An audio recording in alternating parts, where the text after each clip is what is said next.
లక్ష్మణరావు గారు ఆయన మనకు రక్షణగా లడాఖ్లో ఉన్నారు. ఆయన తండ్రి గారి అనుమానాస్పద మరణం.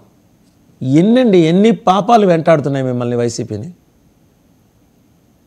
వాసుదేవన్ గారు అందరికి గుడ్ మార్నింగ్ అండి.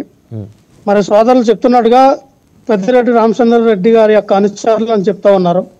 అది వాళ్ళకు కూడా క్లారిటీ లేదు.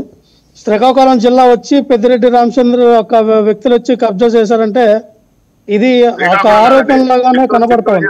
ఖచ్చితంగా చిత్తూరు జిల్లా వినండి శ్రీధర్ సార్, మీరు నాకు టైం లేదు, నాకు వినండి సార్, నాకు టైం లేదు, నాకు సాధ్యం లేదు. చిత్తూరు జిల్లా ఓకేనండి, వినండి సార్, 2 నిమిషాలు వినండి. ఇక్కడ కేవలం ఎప్పుడైతే నారా లోకేష్ గారు ఆఫీస్ నుంచి మెసేజ్ వచ్చిందని అన్నారో అప్పుడే అర్థమవుతూ ఉంది ఎవరు ఆ స్క్రిప్ట్ ఇచ్చారు అనేది సోదరులకి. ఏదేమైనా పోలీసు వ్యవస్థ ఖచ్చితంగా వాళ్ళకి జరిగినటువంటి అన్యాయం పైన ఎవరైతే అనుమానాస్పదంగా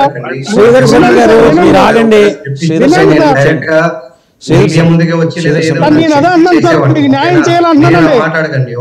వినండి, మీకు న్యాయం చేయాలని అన్నా. మీ తండ్రి గారి యొక్క మరణం ఏ విధంగా సంభవించిందో, ఎవరు చేశారు అనేది ఖచ్చితంగా ఆయన మాట్లాడండి. మీ దగ్గరకు వస్తా చంద్రశేఖర్ గారు, ఒక్క నిమిషం ఆయన మాట్లాడండి. మీకు న్యాయం చేయమని చెప్తా ఉన్నామండి. ఖచ్చితంగా లాండ్ ఆర్డర్ అనేది రాష్ట్రంలో సరిగలేదని సాక్షాత్ డిప్యూటీ సీఎం పవన్ కళ్యాణ్ గారు మాట్లాడారు. కాబట్టి మనం చూస్తూ ఉన్నాం ఉదంతులంతా కూడా. ఆడపిల్లల పైన అత్యాచారాలు కానీ, ఆడపిల్లల పైన జరిగినటువంటి ఎన్నో రకాలమైనటువంటి ఉమెన్ ట్రాఫికింగ్ గురవ్వడం కానీ ఇవన్నీ కూడా రాష్ట్రంలో జరుగుతూ ఉన్నాయి. అందుకనే పవన్ కళ్యాణ్ గారు పద్దాక ఏంటంటే రాష్ట్రంలో లాండ్ ఆర్డర్ సరిగ్గా లేదని ఆయనకు అసంతృప్తిలో ఉన్నారు. కాబట్టినే బహుశా ఆయన కూడా హోమ్ మినిస్టర్ తీసుకోవాలని ఆలోచనలో ఉన్నట్టున్నారు. ఎందుకంటే ఎలాగైనా రేపు ఫిబ్రవరి మార్చిలో నారా లోకేష్ గారిని పట్టాభిషేకం చేసి ఆయన్ని సీఎంగా చేస్తారని వార్తలు ఏవైతే వస్తూ ఉన్నాయో ఖచ్చితంగా అందుకనే పవన్ కళ్యాణ్ గారు 10 సంవత్సరాలు చంద్రబాబు నాయుడు గారే ఉండాలి, మీరు లేకపోతే ఖచ్చితంగా మేము పొత్తు నుంచి బయటకు వస్తామని వాళ్ళ మధ్య ఇంటర్నల్గా ఒక వార్ అనేది జరుగుతూ ఉంది. చంద్రబాబు నాయుడు గారికి పవన్ కళ్యాణ్ గారికి వార్ జరుగుతూ ఉంది.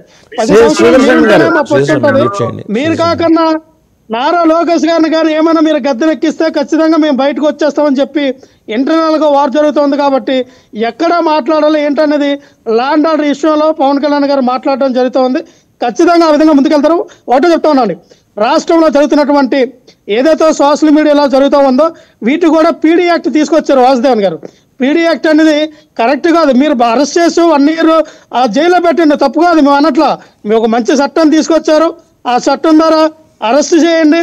కానీ వైఎస్ఆర్ పార్టీ నాయకుల కార్యకర్తల్లో కాకుండా మీ పార్టీ వాళ్ళు ఎన్డీఏ కూటమిలో ఉన్నటువంటి ఎవరైనా అసభ్యకరమైన పదజాలం కానీ పోస్టులు కానీ మార్పులు కానీ చేస్తే వాళ్ళు కూడా అరెస్ట్ చేసి 1 సంవత్సరం పాటు జైల్లో ఉంచండి, ఎవరికి అభ్యంతరం. ఏ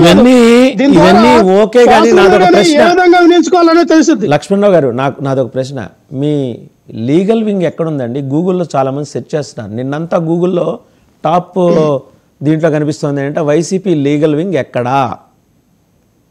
వాసుదేవన్ గారు ప్రతి నియోజకవర్గానికి 3 చొప్పున న్యాయ సలహాలు, 1 లాయరు, అలాగే ఆ స్థానిక నాయకులు కూడా ఒక నియోజకవర్గానికి 3 వేసారండి సమన్వయకర్తలు. జిల్లాకు 3, మొత్తం రాష్ట్ర వ్యాప్తంగా ప్రతి జిల్లాకు 6 ఉన్నారండి. ఎక్కడ కూడా వైఎస్ఆర్ పార్టీ నాయకుల కార్యకర్తలకి ఎటువంటి ఇబ్బంది వచ్చినా వాళ్ళకి మా యొక్క న్యాయవాదులు ఉన్నారు, అలాగే లాయర్లు ఉన్నారు, అలాగే మా యొక్క నాయకులు కూడా ఉన్నారు. జిల్లా ఇన్ఛార్జీలు కానీ స్థానిక నియోజకవర్గ ఇన్ఛార్జీలు కూడా వాళ్ళ దృష్టికి తీసుకెళ్తే ఖచ్చితంగా ఆ కార్యకర్తలకు ఆదుకోవడానికి బలంగా మా యొక్క న్యాయ విభాగం పనిచేస్తుందండి. ఇవన్నీ అపోహలు తప్ప మా న్యాయ విభాగం చాలా గట్టిగా ఉంది. నాయకులు కూడా స్పందిస్తూ ఉన్నారు, కార్యకర్తలకు ఇవ్వాల్సిన భరోసా ఇస్తూ ఉన్నారు. వాళ్ళకి ఎటువంటి ఇబ్బంది వచ్చినా ఒకళ్ళు అరెస్ట్ అయినా బెయిల్ మీద తీసుకొచ్చి 24 గంటల్లోపే బెయిల్ మీద తీసుకొచ్చి వాళ్ళకి సహకారం చేస్తుందండి న్యాయ విభాగం. ఇవన్నీ కూడా బయట వచ్చినటువంటి స్పెక్యులేషన్సే తప్ప ఇంకేం లేవు. ఖచ్చితంగా జగన్మోహన్ రెడ్డి గారు తీసుకున్నటువంటి ఏదైతే నూతనంగా కార్యవర్గం ఏదైతే ఉందో చాలా స్ట్రాంగ్ గా తీసుకున్నారు, స్ట్రాంగ్ గా నడుస్తూ ఉంది. ఆర్జీవీని ఎక్కడ దాచారు లక్ష్మణరావు గారు? రోజా గారి గెస్ట్ హౌస్ లో అయినా ఇంకా వేరే గెస్ట్? ఆర్జీవీ గారిని మేము దాయవలసిన అవసరం ఉందండి. ఆర్జీవీ గారికి ఆయనకు ఉన్నటువంటి సంబంధాలు చాలా ఉన్నాయి. ఆర్జీవీ గారు తలుచుకుంటే ఏదైనా చేయగలరనే మీడియాలో చెప్తోంది. ఆర్జీఓ గారు ఆ మాఫియాలకి భయపడిన ఆర్జీఓ గారు ఇప్పుడు ఎక్కడ దాక్కున్నారు? సో ఆయన నిజంగా అటువంటి చంద్రశేఖర్ గారు వస్తున్నా మీ దగ్గర. ఆయనకి అటువంటి సామర్థ్యం ఉందనుకోండి. మీ అంశానికి సంబంధించి వస్తున్నాను, మీరు మాట్లాడదురు కానీ. రైట్, వాసుదేవన్ గారు చెప్పండి. మాఫియాతో లింకులు ఉన్నాయని ఇలా ఎల్లియో మీడియా ఏదైతే ప్రసారం చేస్తూ ఉందో, మరి ఆయనకు అంత శక్తి సామర్థ్యాలు ఉన్నప్పుడు మేము దయవలసిన అవసరం ఏముంది? ఖచ్చితంగా ఆర్జీ గారు నిన్న ఒక వీడియో బయట పెట్టారు, నా మీద కేసు పెట్టారో కదా, ఎవరు మనోభావాలు దెబ్బతిన్నాయి, ఎక్కడ దెబ్బతిన్నాయి, ఏ విషయంలో దెబ్బతిన్నాయి, అసలు ఎఫ్ఐఆర్ ఏది, మీరు దేని మీద నా మీద కేసు పెట్టారు, ఆ కేసు నాకు తెలియకుండా నేను వచ్చి మీకు నేనేం సమాధానం చెప్పాలి? ఖచ్చితంగా క్రిస్టల్ క్లియర్ గా ఎన్క్లోజర్ ఇవ్వండి, ఎన్క్లోజర్ ఇవ్వండి అని చెప్తూ ఉన్నాడు. సో మీరు ఎన్క్లోజర్ ఇవ్వండి, ఎన్క్లోజర్ ఇస్తే ఆయన వచ్చి మీకు ఏ రకంగా సహకరిస్తామని చెప్తూ ఉన్నారు. ఇప్పుడు కొత్తగా డిజిటల్ గా కూడా మీరు ఇంటర్వ్యూ చేయొచ్చు, అది ఎంక్వైరీ చేయొచ్చు, ఆన్లైన్ లో ద్వారా మీరు ఎంక్వైరీ చేయొచ్చు, ఆయన్ని ప్రశ్నలో వర్షం కురిపించవచ్చు, దానికి ఆయన సమాధానం చెప్తాడు. ఆయన కొన్ని సినిమా షూటింగ్ల పరంగా నేను రాలేకపోతా ఉన్నానని చెప్తూ ఉన్నాడు. కాబట్టి ఖచ్చితంగా మీరు స్పందించవలసిన క్వశ్చన్లు ఏవైతే ఉన్నాయో ఆన్లైన్ గా కూడా మీరు, ఎందుకంటే సుప్రీంకోర్టు కూడా ఇచ్చిన ఆర్డర్ అది, ఏ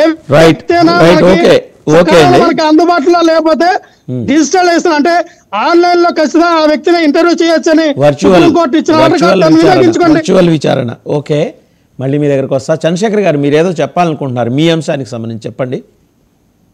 సార్, ఇక్కడ నేను ఏది స్క్రిప్ట్ చదవట్లేదు, నాకు అన్యాయం జరిగింది, అన్యాయం గురించి నేను చాలాసార్లు ప్రయత్నించాను, కుదరలేదు, దానివల్ల నేను సోషల్ మీడియాకి రావాల్సి వచ్చింది. ఇక్కడ నాకు ఎవరు స్క్రిప్ట్ ఇవ్వలేదు, మళ్ళీ చెప్తాను, ప్లీజ్ అర్థం చేసుకోండి.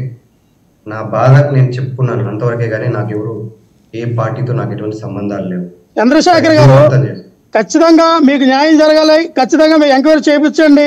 మీరు ఆలీలు మాత్రం అనొద్దు. మీ తండ్రి గారికి జరిగినటువంటి ఏదైతే మీ కుటుంబానికి అన్యాయం జరిగిందో దానిపైన నిష్పక్షపాతంగా ఎంక్వైరీ జరిపించి మీ కుటుంబానికి న్యాయం జరగాలని మేము కూడా కోరుకుంటున్నాం. మాటలు కూడా వినొద్దు, పారదర్శకంగా వెళ్ళండి.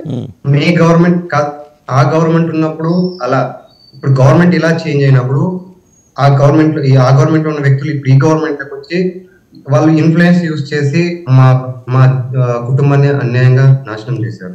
ఇప్పుడు ఈ గవర్నమెంట్ వచ్చినా కూడా మాకు ఒక ఆశ అనేది ఉంది, ఏదో చేస్తారులే, సరే ఆ గవర్నమెంట్ లో మనకు లేదు, ప్లీజ్ ఈ గవర్నమెంట్ అని అవుతుంది. వాళ్ళే ఇప్పుడు ఈ గవర్నమెంట్ పెట్టారండి. నేను టీడీపీ కార్యకర్తని, మా నాన్న కూడా టీడీపీ నాయకులని కూడా మీరు ట్విట్టర్ లో పెట్టారు. సో దాన్ని బట్టి అర్థమవుతుంది మీరు ఎలాగా ఉండేది మీ గవర్నమెంటే. కాబట్టి ఒకసారి నారా లోకేష్ గారికి మెసేజ్ వచ్చింది వాళ్ళ ఆఫీస్ నుంచి అన్నారు. కాబట్టి మీరు నేరుగా కలిసి అక్కడ జరిగినటువంటి విషయం అనేది ఆయన చెప్పండి, మీకు పోలీసులు సహకరిస్తారు. ఎక్కడైతే జరిగిందనేది ఖచ్చితంగా ముందు రైట్ అండి. కృష్ణాంజనేయులు గారు సార్, మన army soldier, we must be proud of him అండి. ఆయన లడాఖ్లో మన కోసం